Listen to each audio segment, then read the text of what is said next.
And it is at this point that something happens. Liège, our ally, gets attacked by France. There's really nothing I can do to save Liège. I will have to eat up the prestige loss of 25 precious points. I also gained some stability points from the sale of titles. But yes, that is very unfortunate. Our prestige is really a weak point for our nation right now, and so losing that isn't really particularly the best thing. And because of that, I retreat my diplomats from Liège, and the prestige loss also caused Hainaut, our personal union partner, to rise in independence desire and liberty desire. So I send my diplomats actually improving relations there instead,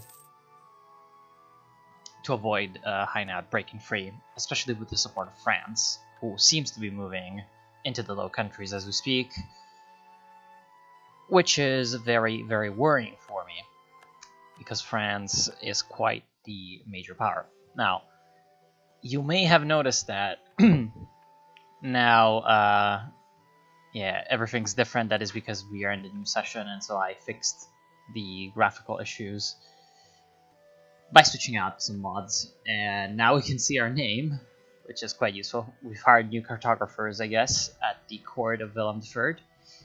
France is still taking over Liège pretty much, and that is, well, pretty much inevitable. It is a very small country, and we could not have done anything to save them, unfortunately. The political situation in general is really not that favorable to us, because to the east we have the Holy Roman Empire, to the south we have France, to the west we have England, to the south we also have Luxembourg, and to the north we have Denmark. So we have strong enemies pretty much on all sides. For that, to break this kind of a stalemate, we need to get richer, and of course that really comes across as focusing on trade ideas for now, because that is going to be the best way for ourselves to get richer, off of trade and improving our economy.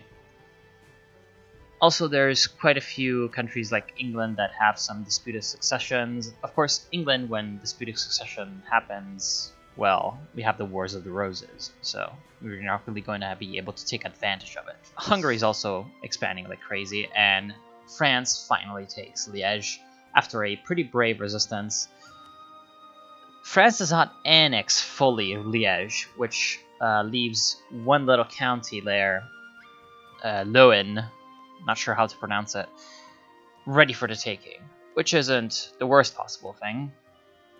I believe we do not have a claim on it, as it is probably Brabantian culture and not Dutch culture, but still, it's there, and that's going to also help our expansion chances.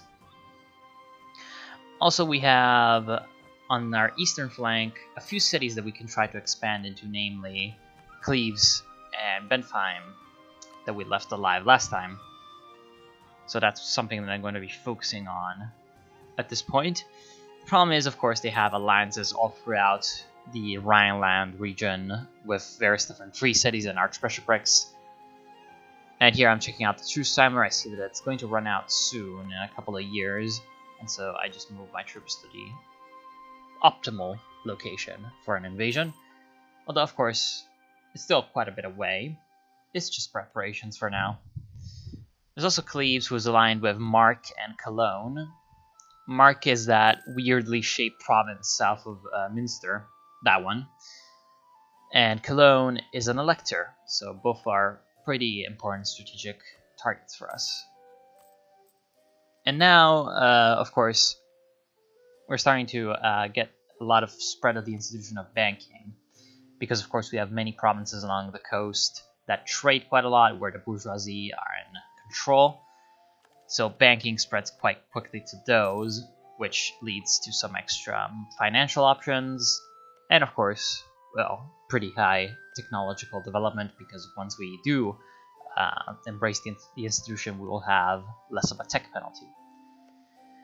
Luxembourg is also allied with a few states in the region, and at this point I start building a spy network in Liège because I want to be able to take Loen for myself.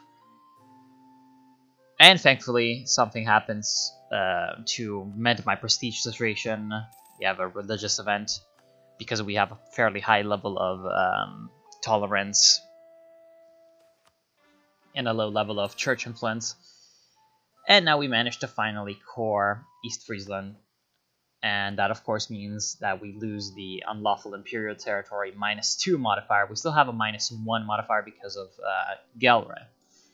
And, of course, a schism happens. Just when everything seems to be going fine, the Pope in Avignon that supports France separates from a Pope in Rome, who, of course, is supposedly independent. So there's two rival popes in Catholicism, and various different states at this point can align with one pope or the other. We decide to, I believe, support a rival pope because, well, France. We can't really risk a conflict with France, so we have to stay in the orbit of their decisions, also in the religious scheme of things.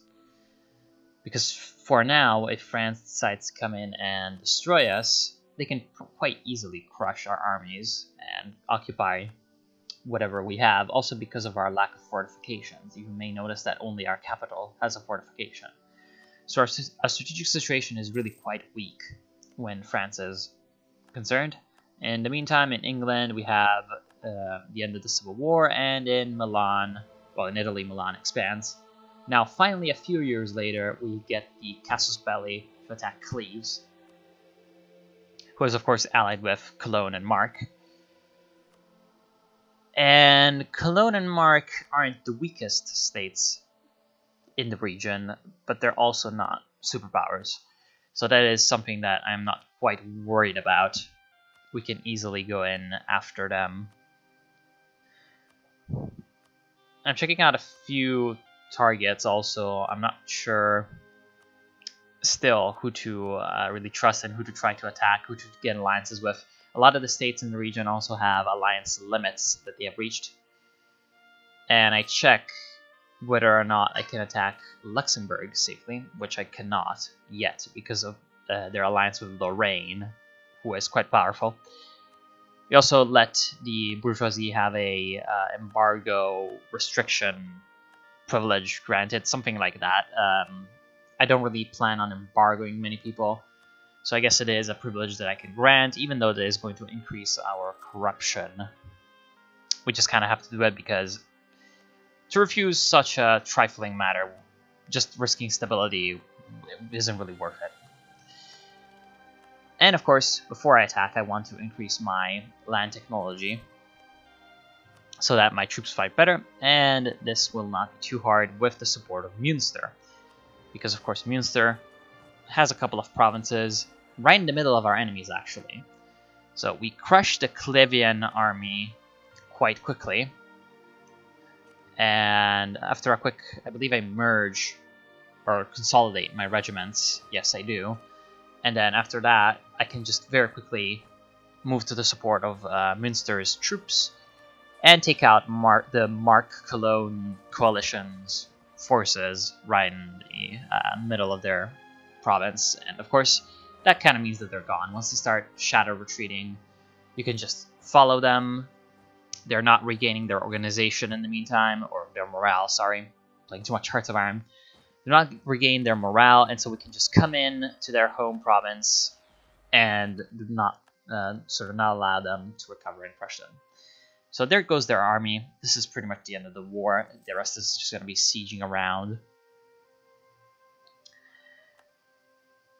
An enforced peace. Interesting. So various different players are doing all sorts of different weird things in Europe, but we're really not that concerned about it for now. As I said, we just want to unite our culturally Dutch provinces into one domain and get rich for now. That is our main objective. Of course, we are getting hit by these absenteeism events and also sometimes the simony events. These are sort of the prelude to the Reformation in MEIOU&Taxes. So it is kind of important to kind of pay attention to what you're getting, because there's also going to be church councils events where you can try to solve these issues by essentially passing certain laws and reforms to the Curia. Now I'm trying to get a peace deal that's favorable with Cologne. I tried to see if occupying their provinces or making them my vassal would be feasible, but it really wouldn't because of the aggressive expansion that I would incur. Also, Cologne is a Germanic culture province. I believe it is Rhinelander culture, so it is not really within our accepted cultures. Integrating it would be quite hard. We're about to also run out with our truce against Bentheim, so that is pretty good for us because, well, that is another Dutch culture little state that we can easily gobble up and add to our own domains.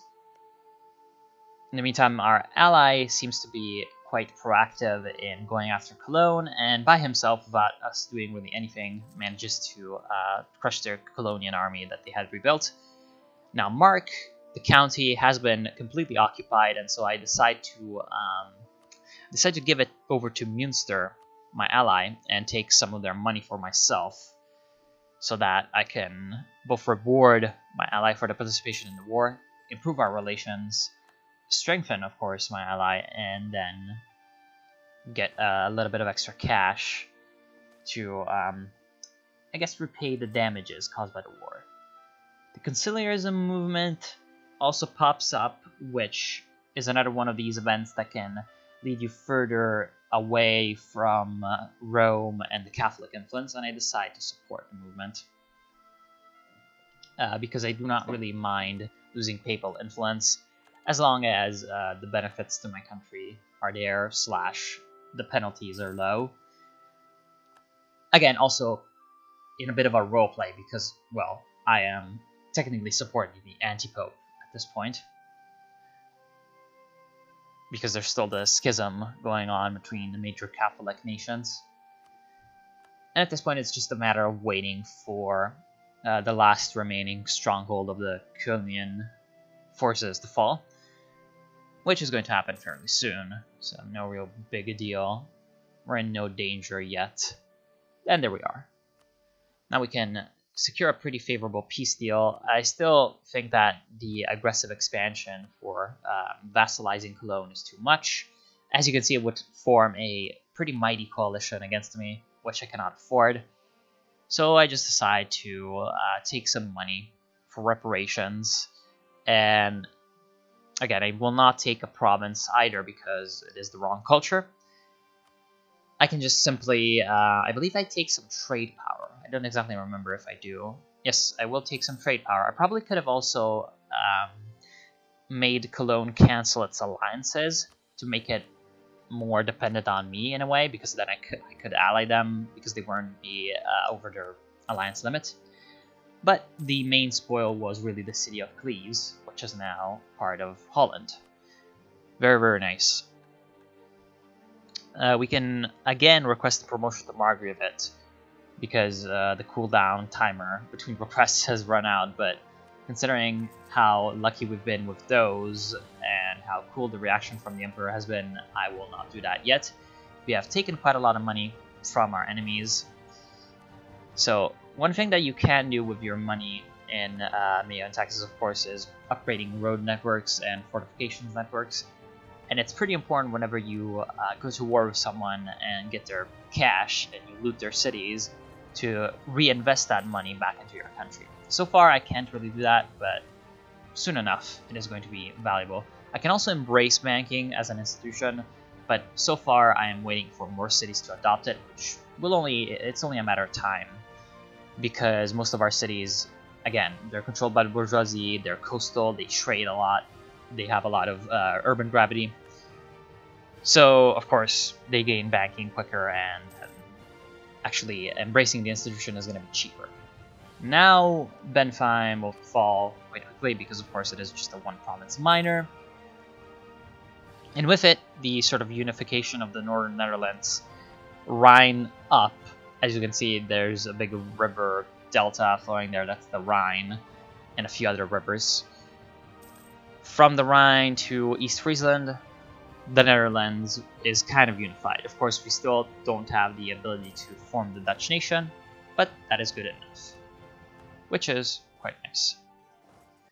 Driven by a seemingly endless desire for expansion and weak neighbors, the forces of Holland embarked on repeated campaigns against other Dutch states, in a bid to unify the Low Countries under a single state.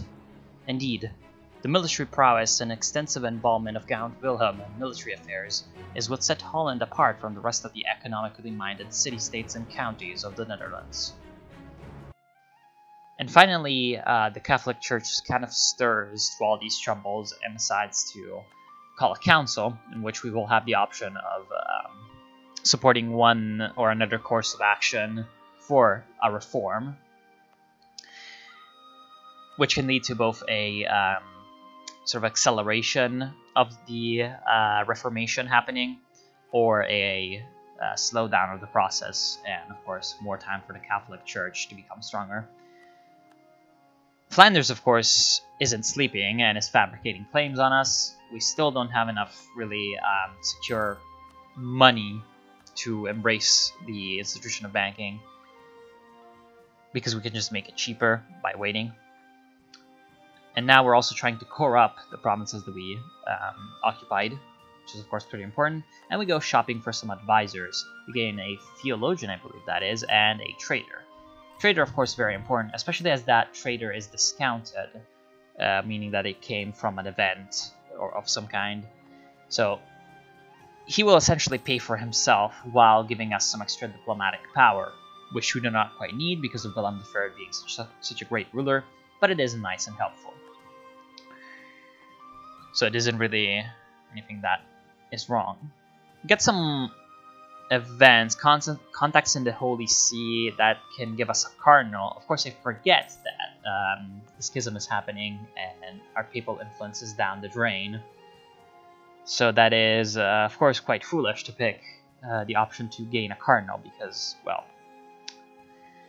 it is really not going to be all that useful. In the meantime, I'm checking out the modifiers that I have in my provinces, and I noticed that we have some students sent abroad to study. That is because our upper classes are getting richer and richer, but we do not have a homegrown education system like a university or something that can, of course, educate our new upper classes. So in the council, we decide to try to mend the schism because I do not want us to be sort of isolated on the diplomatic front. Really, that is my main concern. I want the church to be united so that we do not have penalties to the relations with any one of the two sides of the schism. Then, of course, we're also trying to improve our ideas, but, well, that is quite easy because, again, our ruler gaining us quite a lot of monarch power.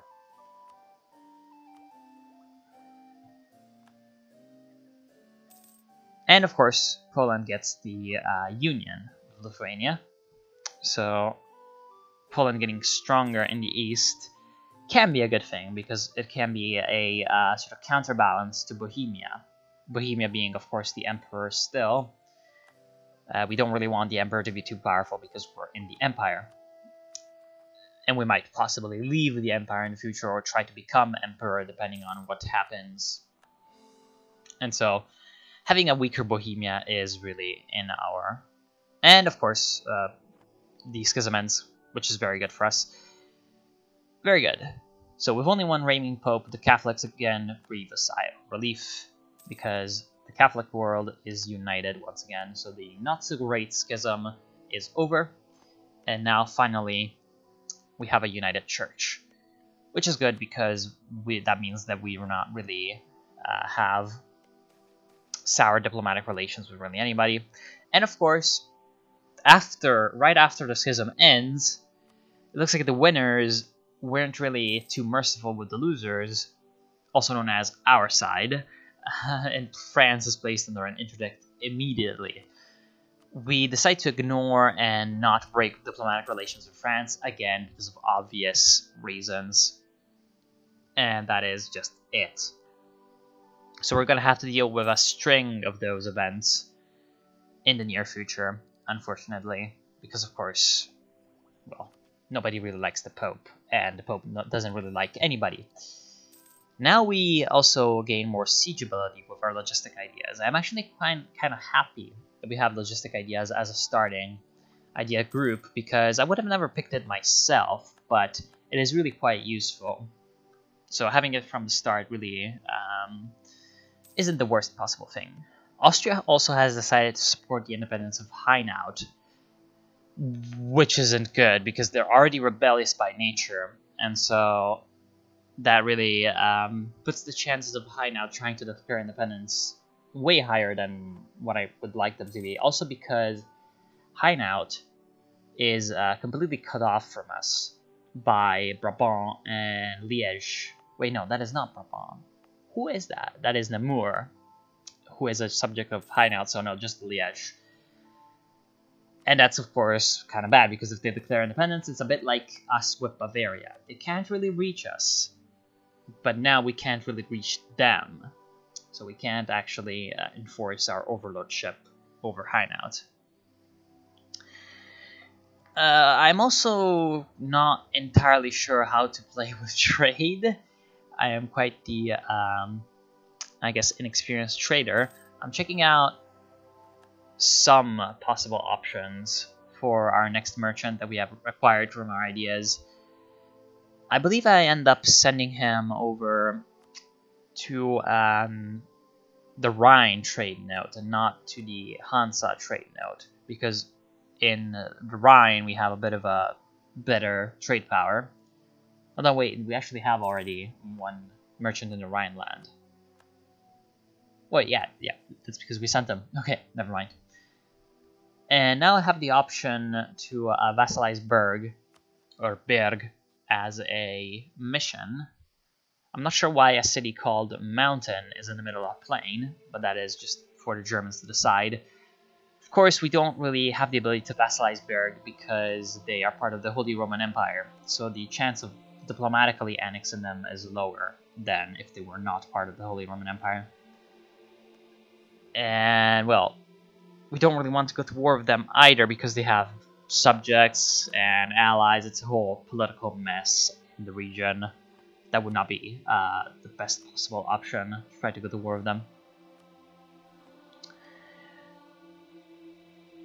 We're still kind of eyeing Luxembourg. They have inherited North Brabant from Brabant, and that of course makes them a target because we have a conquest claim on that province. But they're still allied with Lorraine, who is quite powerful. So we're going to have to deal with that as quickly as possible before France sets its eyes upon Luxembourg. Unfortunately, we're kind of hampered by our manpower situation still, so can't really go on too many aggressive wars like Hungary is doing. Hungary has been steadily expanding since the start of the game, so it's quite scary. I think about donating state land to the church, but I decide against it. I still do not want to gain church influence, because that would decrease quite a lot of things that we like, such as tax income. I'm still gaining my cores though, so we're on the rise, just slowly. Slower than we'd like, actually. But other than that, really not too much going on yet, so I'll probably skip ahead. Happy provinces, useful. A cardinal dies, and of course, yeah, exactly. So all my papal influence goes down the drain because of that. I'm still checking my requirements for having the Dutch nation formed, and I believe there's some confusion there because of the number of cores. It takes a while for the game to update the number of cores that you have, so later on I'll have a bit of a derp moment there. Thankfully I get a really good event, which is the death of a merchant, because that can give you some good advisors and some good prestige, or it can give you some money. The money was pretty low this time, so I decided to go with the advisors, but I can't really quite figure out which one was the discounted advisor that we gained, so we just decided to leave it be at that point. And as punishment for our sins, the plague cometh. Now, the plague, if you have ever played MEIOU&Taxes, is quite dangerous because it can kill, of course, huge numbers of our population. This is, however, also kind of an opportunity in a very creepy way. We can close the ports, which will stop, or rather reduce, the spread of the plague by quite a bit, because, of course, plagues do come on ships quite a long time. And we also restrict trade, which will decrease our income because, of course, trade is quite important for our economy. And then I hire plague doctors, which is very expensive. I believe I take the middle options. Hire plague doctor and take sanitation measures. Yes, because it also increases our legitimacy, because as a state we are providing for our subjects. So, of course, our subjects think better of us. And that is quite important for us because our legitimacy is incredibly low still. It is also an opportunity because if you're in a position to protect yourself from the plague, you may actually be damaged by it less than your enemies will be. For example, France or Flanders could probably receive some very harsh cases of the plague and have their countries essentially torn up by it, while we taking more plague measures may just simply not have as many problems. Usually the plague spawn in the Middle East area or in Venice. Yes, indeed, and this time it seems like it spawned in Syria. And, well, it's going to be spreading throughout the main trade routes of the Mediterranean and then up into Northern Europe, because, of course, at this time of history, the Mediterranean still was the main sort of hub for the world economy. So trade there is more plentiful, and there's more movement of people, goods, capital, etc. And so, of course, the plague spreads along those trade routes and then into the more hinterlands that we are right now. And as you can see, severe plague is happening in northern France. In fact, in central France, in Ile-de-France, we have a devastating plague, which is, of course, pretty scary, but it still hasn't reached us. It's also devastating in Flanders. That's good. As much as that sounds very crude, we do not want Flanders to get off easily from plague. That would be bad. Because it is really a one in a lifetime opportunity to have your enemies take lots and lots of damage without you even having to do anything. The skulls in this trade map mode represent how hard the damage is from the plague. As you can see, some of my southern provinces are starting to get hit, and Galre is hit quite hard. But our capital still is spared, most likely by our measures that we took. So, of course, with its 40,000 people, The Hague, which is our capital, is still quite safe, but at this point, it was inevitable. We get a severe plague, and the population goes down to 30,000 lower-class individuals. And, of course, we lose 5% of the population, which hits our stability and our manpower. Quite understandably so.